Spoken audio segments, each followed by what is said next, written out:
had with him right after the ACC championship. Just can you take us through kind of that story of switching to running back and kind of the fruits of how that's produced throughout the season?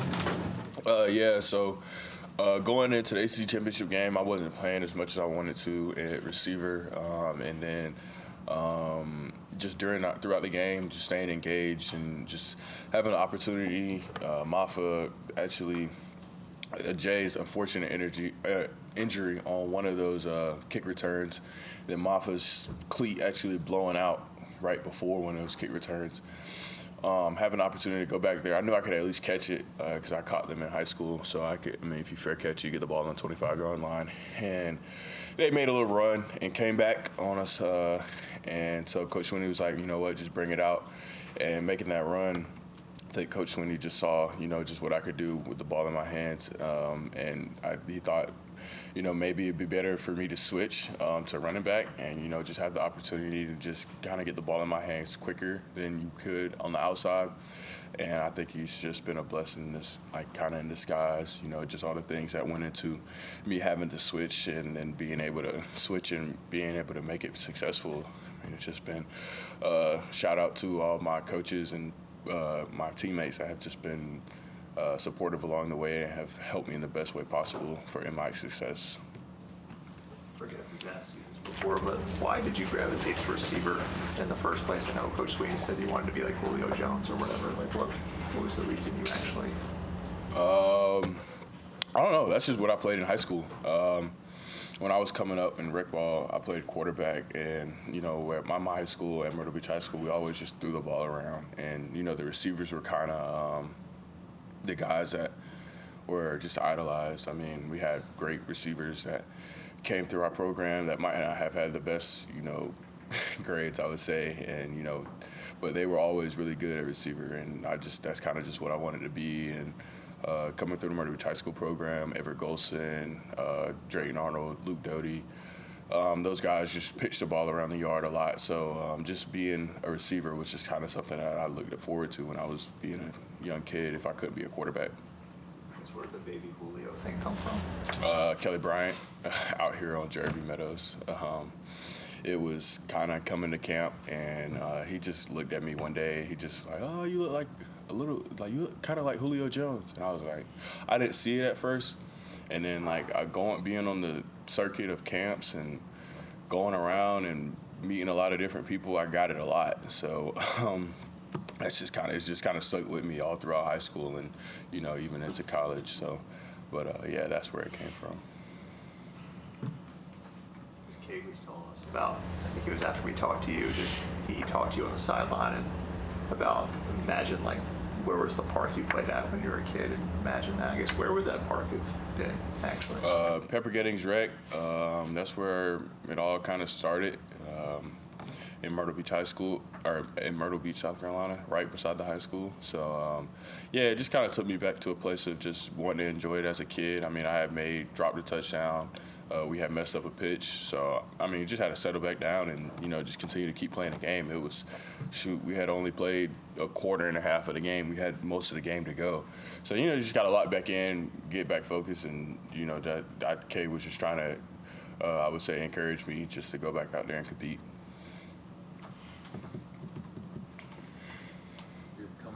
Senior day, obviously you're considering transferring last year. The fact that you're now here and you're going to have that senior day and get to go down the hill, what does that mean to you, just given? It means a lot. I didn't want to, leave, and but everybody wants to play. I'm just glad that I'm still here and having the opportunity to run down the hill one last time and do something that you never really dreamed of being a senior at Clemson and having a lot of ups and down moments. It's just really been a blessing. So I just want to take it all in this Saturday and just make the most of it. And just kind of go out on top. Just win out and be the best version of ourselves that we can this year. You've been here since Kate's there as well. Just what has he meant to this Clemson community on and off the field? I said it in an interview the other day when I was interviewing for ESPN. Kate is one of the best leaders that I've been around. for a long time, and just being able to see him grow up throughout his college experiences, and just the ups and downs. People not wanting him here, then loving him. He's just been unwavering with his consistency, I would say. Just bringing energy every single day and not want to be one of those guys that listen to the outside noise, even if it's good or bad. And I think that Clemson has been blessed to have him, and just going to continue to just do whatever he can and to fight to the end.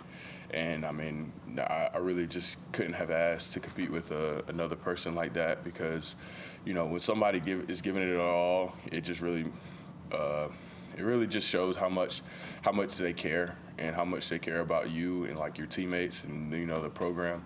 So it just makes me want to go out there and fight my ass off as well. Do you ever think about how your story can motivate young people about perseverance from the time you were a freshman at Clemson, you get injured, and then everything you've gone through to this point? Sometimes I just sit back and kind of think about it, but it's just, at the end of the day, it's just my life, and I'm just kind of just continuing to keep living it. The good thing about it is I have more wisdom now than if it would have just went smoothly and I would have been able to get out of here in 3 years, and, if it would have all went perfect, I wouldn't have had, the toughness or any, kind of grit that a lot of people say. But now, like, just having the opportunity to go through so many ups and downs, so many trials and adversity, it has made me build back stronger, and I think it's going to set me up well for life. You and Kay do a lot of the kind of motion, like pitch play. What do you like about that specifically? It seems like you've gotten a lot of good runs on that. Oh, yeah. I think it just kind of gets me on the edge quicker, other than, like, just handing me the ball off. Friday night we messed one up. I think I was the first one that we messed up ever, like, not even in practice. I think that it just gets me on the edge a lot faster, and it gets me away from the defenders inside and makes linebackers and DBs have to come up and tackle me, which is, a little bit more difficult than, being within the tackle box. But, it's just something that Coach Riley has kind of implemented since I've been here, or since I moved, not been here, but since I moved. And I appreciate him doing that a little bit more, because it helps me get on the edge and, get downhill with my speed. You were getting and sharing the running back load a bit these past couple of games. I've kind of seen him growing from the offseason to where he is now.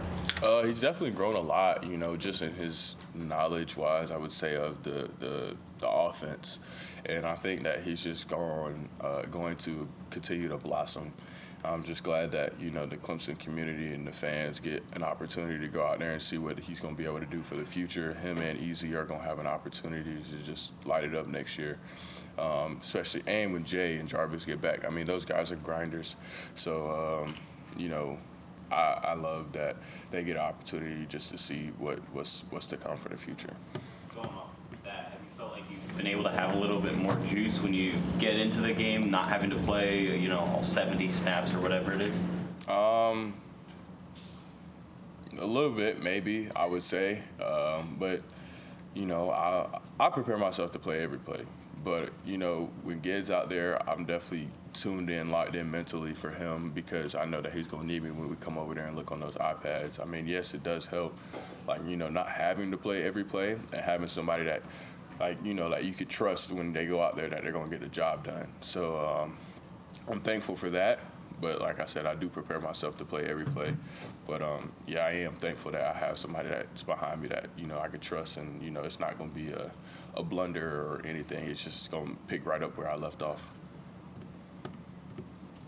Just going back to the conversation with Coach Sweeney, I guess, what actually gave you faith that it was actually going to work out? Like, why were you convinced to stay rather than go elsewhere? I got to sneeze. What gave me faith?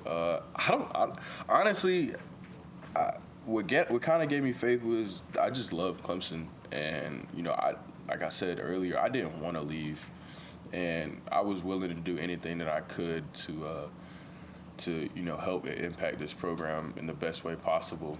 And if Coach Winnie thought that was for me to move to running back, I was going to give it a try before I just dipped up out of here. And, going into playoffs, that week that we were preparing, I felt comfortable, a little bit more comfortable than I thought that I would have. And also, going into the game and having that long run and having a couple of other runs where I felt like I just feel like I could make an impact next year, it definitely gave me confidence going into the spring.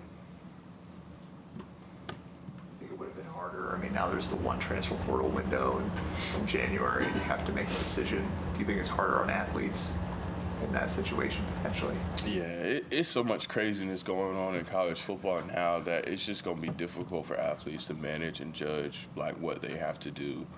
But I also say that it needs to be changed because an athlete that's playing in the CFP shouldn't have to be thinking about where he's going to transfer to after the season and their season's not over. Issues that people run into is they're playing in the CFP and seasons are already over, so they're worried about places that they want to go, spots being taken up because they're still playing. And I think that should not be the case. I think that everybody should get a fair chance to get somewhere that they want to go. Everybody should go somewhere and also have a degree. And, that was one of the biggest things that I did have my degree last year, so I was I had that in my pocket so that I knew that if I did want to leave and even go anywhere else, that I would already have my education from the university that I wanted it from. So, yeah, I think that in college football that it needs to make a little change, but I do like the one portal